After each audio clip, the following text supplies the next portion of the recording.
Last lecture में हमने पढ़ा था एसेट्स के बारे में कि बेसिक बातें हमने कर ली थी। दोबारा से एक बार रिपीट कर रहा हूँ कि assets are valuable resources which are owned or controlled by the businessman, and these resources are used for the production of goods and services or the smooth running of business operation. These resources are called assets. assets के जो type रहेंगे आपके, first type है उसका fix assets. Fix assets का मतलब है assets which remain same, does not have changes during the operation of the business, normal operation of the business, मतलब जो उसकी ऑपरेशन साइकिल है उस टाइम का जो पीरियड है उसके टाइम यदि वो उसमें कोई चेंज नहीं आ रहा है तो वो एसेट्स कहलाएगी आपकी फिक्स एसेट्स। मान लो हम बात करते हैं लैंड एंड बिल्डिंग की। अब वो लैंड एंड बिल्डिंग हम हर रोज़ उसको चेंज नहीं कर सकते। यदि हम हर रोज़ उसको चेंज कर रहे हैं तो उसमें वो करंट एसेट्स मान ली जाएगी। फिक्स एसेट्स का मतलब है जिसके अंदर कोई भी चेंज ना आए। फर्नीचर है, मशीनरी है, मोटर कार है, व्हीकल है और एनी अदर कोई व्हीकल है, या कोई lease property, lease hold property है जो लीज पे ली जाती है। जैसे बैंक ऑर्गेनाइजेशन है वो सारे लीज पे काम करते हैं, मतलब वो 5 to 10 ईयर्स का एक बार कॉन्ट्रैक्ट कर लेते हैं और उसको पर मंथ या पर ईयर या 6 मंथ के हिसाब से उसको रेंट देते रहते हैं। इस तरह से है ना बैंक को बिल्डिंग मिल जाती है और बैंक उसका रेंट पे करता रहता है। तो ऐसी प्रॉपर्टी लीज होल्ड प्रॉपर्टी कहलाती है। उसके बाद जो आता है फिक्स एसेट्स की जो टाइप हैं टेंजिबल एसेट्स। टेंजिबल एसेट्स का मतलब है कि वो assets that we can see and touch, जिसको हम देख सकते हैं, टच कर सकते हैं, जिनका मतलब एक फिजिकल एग्जिस्टेंस होता है। तो इसमें land, building, plant, machinery, furniture, motor car, any business vehicle, live stock, ये सारे के सारे आपकी टेंजिबल एसेट्स कहलाएंगी। उसके बाद है आपका इंटेंजिबल एसेट्स। ये वो एसेट्स हैं, the assets that we can't seen और टच, जिनको हम ना ही तो देख सकते ना ही टच कर सकते। वी कैन फील और gas on the basis of the performance of the business organization or on the basis of the profit that a business unit is earning, that in this way we can feel these intangible assets just like as goodwill, patents, trademark।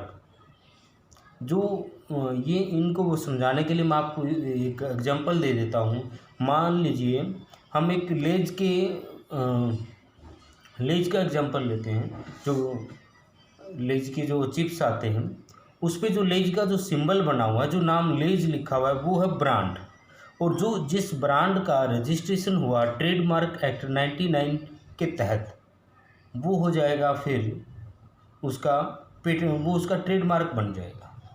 उस brand का जब registration हो जाएगा तो वो क्या बन जाएगा, ट्रेडमार्क। और उस ट्रेडमार्क के बेस पर हम एक पेटेंट एक्ट भी है, मतलब वो उस तरह के चिप्स बनाने का राइट सिर्फ उसी कंपनी को है। लेज नाम को यूज करने का जो राइट है, वो जो पेटेंट है वो केवल और केवल लेज कंपनी के पास रहेगा। जो ये जो सिंबल देख रहे हो आप, इसको बोलते हैं कॉपीराइट। गुडविल भी इसमें आ जाएगा। जो इन सबका यूज करके जो हम प्रॉफिट अर्न करते हैं कि हमारे ओल्ड कस्टमर है वो हमारे पास ही वापस आ जाए, उसको कहेंगे गुडविल। जैसे कि आप कोलगेट का एग्जांपल ले सकते हैं कि आप मार्केट में सबसे ज़्यादा जो नाम है वो कोलगेट का रहेगा। चाहे कोई भी प्रोडक्ट मार्केट में नया आ जाए, अननोन पर्सन जो है, जो जिसको मतलब किसी अदर प्रोडक्ट की नॉलेज नहीं है, तो वो एक ही बात कहेगा कि मुझे कोलगेट चाहिए। चाहे उसको लेनी हो चाहे पेप्सोडेंट, लेकिन वो ये कहेगा कि कोलगेट दे दो, ये नहीं वो दूसरे वाली चाहिए मेरे को।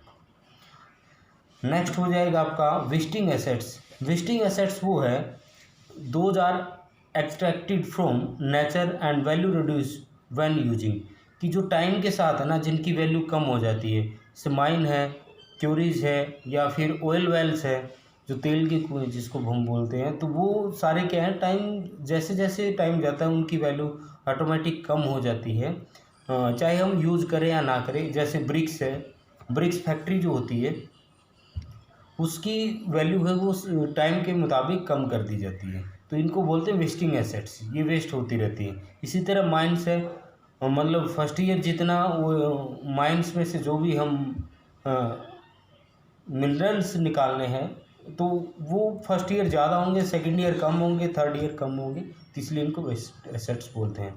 उसके बाद है आपका करंट एसेट्स, मिसप्रिंट है इधर। करंट एसेट्स का मतलब है कि जिनमें ऑपरेशन जो साइकिल है, ऑपरेशन साइकिल का मतलब रॉ मटेरियल से लेकर के कैश रिसीव होने तक की जो प्रोसेस है। मान लो हम आलू चिप्स की लेज की हम बात करें, आलू चिप्स की यदि हम बात कर रहे हैं, यदि वो प्रोडक्ट किससे बनता है, आलू से। आलू से बनाने के लिए हमें सबसे पहले रॉ मटेरियल के तौर पर हमारे पास पोटैटो यानी कि आलू अच्छी क्वांटिटी में चाहिए। अब वो जब तक हमारे पास होगा फिर हम उसको प्रोसीज करेंगे। प्रोसीज करने के बाद जो भी हमारी प्रोसेस है, जो भी ऑपरेशन है, उसके बाद हम उसको फिनिश गुड्स में कन्वर्ट करेंगे। फिर वो हम रिटेलर या होलसेलर को भिजवाएंगे। वहाँ से जब तक पेमेंट रिसीव नहीं हो जाती कस्टमर से, मतलब सारे की सारी पेमेंट रिसीव नहीं हो जाती, तो वो जो पीरियड है वो कहलाएगा operation cycle of the business. तो ये जो ऑपरेशन साइकिल है इस टाइम इसका मतलब ये हुआ कि जिस तरह से हमने रॉ मटेरियल वाले स्टेप पे वापस आना है तो वो कहलाएगा आपका ऑपरेशन साइकिल। इस ऑपरेशन साइकिल में यदि किसी एसेट्स में कोई चेंज हो रहा है तो उसको बोलेंगे हम करंट एसेट्स। इसमें cash, bank, stock, debtors, creditor, ये सारे हम थोड़ी देर बाद पढ़ेंगे। यानी कि फिक्स एसेट्स का मीनिंग हम ये कह सकते हैं जिसमें नॉर्मली जो उनका ऑपरेटिंग साइकिल होता है वो 1 ईयर होता है। जिनमें 1 ईयर में चेंज ना हो वो फिक्स एसेट्स हैं, और जिनमें 1 ईयर में चेंज हो जाए वो आपकी कहलाएगी करंट एसेट्स। नेक्स्ट है लायबिलिटीज़। लायबिलिटीज़ का मतलब है amount that is payable by business to other parties. Amount that is payable by the business to third parties और the other parties. Third party का मतलब क्या है, बिजनेसमैन को छोड़ के कोई भी। Amount that is payable by business, यानी कि जो अमाउंट बिजनेस को पे करनी है, किसको पे करनी है, बिजनेसमैन को छोड़ के किसी अदर पर्सन को पे करनी है, वो कहलाएगी liabilities. Mean it is the obligation और the debts that are repayable in present और द फ्यूचर, ये कहलाएगी आपकी liabilities. For an example, purchase of goods on credit. यदि हमने कोई गुड्स क्रेडिट पे परचेज की है तो वो उसके लिए हमारे क्या बन जाएंगे, क्रेडिटर हो जाएंगे। जो सप्लायर है उनको पेमेंट करनी पड़ेगी, वो लायबिलिटीज़ है। Borrowing money, short term loan है, वो सारे के सारे क्या है, हमारी लायबिलिटीज़ है। लायबिलिटीज़ के भी 2 टाइप हैं। फर्स्ट है इसमें आपका करंट लायबिलिटीज़। करंट लायबिलिटीज़ का मतलब liabilities which are payable within 1 year, जिनको हम 1 साल के अंदर जिनको पे करना है, 1 ईयर के अंदर जिसको पे करना है, वो आपकी कहलाएगी करंट लायबिलिटीज़। इसमें आपका क्रेडिटर, बैंक ओवरड्राफ्ट एक्सेट्रा ये इसमें इंक्लूड होते हैं, और बिल्स पेबल भी होता है। उसके बाद आपका है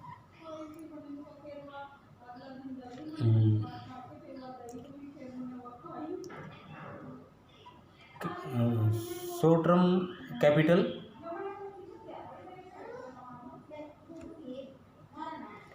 Capital mean amount that is invested by the owner or the businessman any in any form, किसी भी फॉर्म में हो, कैश में हो, एसेट्स में हो, गुड्स में हो, वो सारी की सारी चीज़ क्या कहलाएगी, कैपिटल कहलाएगी। नेक्स्ट आपका ड्रॉइंग्स, गुड्स और the money withdrawn by the businessman for personal use that is called drawings. इनके बिजनेसमैन जब भी अपने पर्सनल यूज़ के लिए बिजनेस से कुछ भी विड्रॉ करता है, कुछ भी घर लेके जाता है, तो उसको हम बोलेंगे ड्रॉइंग्स। प्रॉफिट और लॉस, प्रॉफिट का मतलब होता है कि जो भी रिवेन्यू मीन सेल में से जितने भी हम एक्सपेंसेस माइनस करेंगे। मान लो हमारी सेल है 15 रुपीज़ की और एक्सपेंसेस है 10 रुपीज़ के, तो हमारा प्रॉफिट हुआ 5 रुपीज़। लॉस कब होगा? जब एक्सपेंसेस ज़्यादा हो जाएंगे, किससे? रिवेन्यू से। उसके बाद आता है आपका gain, profit from activities incidental to business, कि जो मतलब इंसिडेंटल होती है, रेगुलर एक्टिविटीज़ नहीं है। Like as profit from sale of fix assets, कोई हमारे पास फिक्स एसेट्स थी, 1,00,000 रुपीज़ में हमने परचेज किया था उसको और 150,000 में उसको सेल कर दिया है, तो इट मीन्स क्या हुआ? 50,000 रुपीज़ का हमें गेन हुआ है। जो गेन है वो नॉर्मल कोर्स के during the normal course of business, normal operation of business नहीं होता, ये अब नॉर्मल होता है, मतलब कभी कभार। और जो प्रॉफिट है वो क्या होगा? नॉर्मल ऑपरेशन की हम बात कर रहे हैं। ड्यूरिंग द ऑपरेशनल एक्टिविटी जो है वो क्या कहलाएगी? आपकी सेल कहलाएगी, और सेल को क्या बोलते हैं? रिवेन्यू बोलते हैं। नेक्स्ट आपका वाउचर। वाउचर मीन, मान लो जब भी जनरली क्या है कि हम कोई मूवी देखने जाते हैं, तो उसके लिए हमें सबसे पहले या तो ऑनलाइन टिकट बुक करते हैं या फिर हम काउंटर से टिकट बुक करवाते हैं। उस पे क्या है कि हम सारी की सारी डिटेल लिखी होती है कि किस ऑडिटोरियम का है, कितने उस पर हमें पे करना है, कितना उस पर सर्विस टैक्स लगा हुआ है। अब वो जो पेपर है वो क्या कहलाएगा? कंपनी के लिए वो क्या कहलाएगा? वाउचर। ठीक है। और यदि वो हम अपने पास रख रहे हैं, वो हमारा क्या है? सोर्स डॉक्यूमेंट है। कंपनी के लिए वो ऐसे किसका काम करेगा? वाउचर का काम करेगा, क्योंकि जिस बंदे ने वो हमारे से कैश लिया है वो उसको एज ए वाउचर दूसरी किसी बुक में एंट्री कर सकता है। तो वाउचर का मतलब क्या है? Documentary evidence supporting a transaction, like as it में कैश मेमो हो सकती है कैश के लिए, इनवॉइस होता है क्रेडिट के लिए, जब मतलब हम कोई उधार में सामान परचेज करते हैं या खरीद सेल करते हैं, रिसिप्ट हो सकती है, सैलरी रजिस्टर हो सकता है। उसके बाद आता है डेटर्स। डेटर्स का मतलब है person who owe to pay an amount to business for buying goods और सर्विसेज ऑन क्रेडिट, कि जिन्होंने उधार लिया था हमसे, to pay an amount to business, कि वो हमें पे करेंगे for buying goods and services on credit. और जनरल वे में हम कह सकते हैं the person which are liable to pay us in present और फ्यूचर, मीन जो हमें पैसा देने के लिए जिम्मेवार हैं, हमें कुछ अमाउंट देंगे, चाहे वो प्रेजेंट में दे या फ्यूचर में दे, तो वो क्या कहलाएंगे? डेटर कहलाएंगे। वो किसी भी वे से हो सकता है, चाहे हमने क्रेडिट सेल किया हो उनको या कोई और रीजन। और क्रेडिटर का मतलब है the person to whom we will pay, जिनको हम पे करेंगे, तो वो क्या कहलाएंगे? आपके क्रेडिटर। क्लियर? मान लो हमारा बिजनेस है, हमने किसी कस्टमर को मान लो हमने मिस्टर ए को हमारा प्रोडक्ट सेल कर दिया 10,000 रुपीज़ का। अब वो 10,000 रुपीज़ का जो हमने सेल किया वो था क्रेडिट बेस, उसने कोई कैश हमें नहीं दिया, तो मिस्टर ए जो है वो हमारा डेटर है और हम मिस्टर ए के क्रेडिटर हैं। क्योंकि मिस्टर ए से हमें रिसीव होगा, इसलिए मिस्टर ए हमारा डेटर है, और हम मिस्टर ए को मिस्टर ए से हमें कुछ रिसीव होगा, इसलिए मिस्टर ए हमारा डेटर है, और मिस्टर ए को हमें पे करना है तो हम उसके क्रेडिटर हैं। उसके बाद आता है इसमें बस, और तो इसमें कोई ज़्यादा मेन इम्पोर्टेंट चीज़ नहीं थी। एक इसमें मेन पॉइंट रहता है डिस्काउंट के बारे में, वो मैं आपको बता देता हूँ। डिस्काउंट का मीन क्या होता है कि जब भी आप कोई प्रोडक्ट खरीदते हैं तो उस प्रोडक्ट के पीछे कोई ना कोई अमाउंट ज़रूर मिलेगी। मैं देख लेता हूँ एक मिनट, 1 मिनट रुकिए।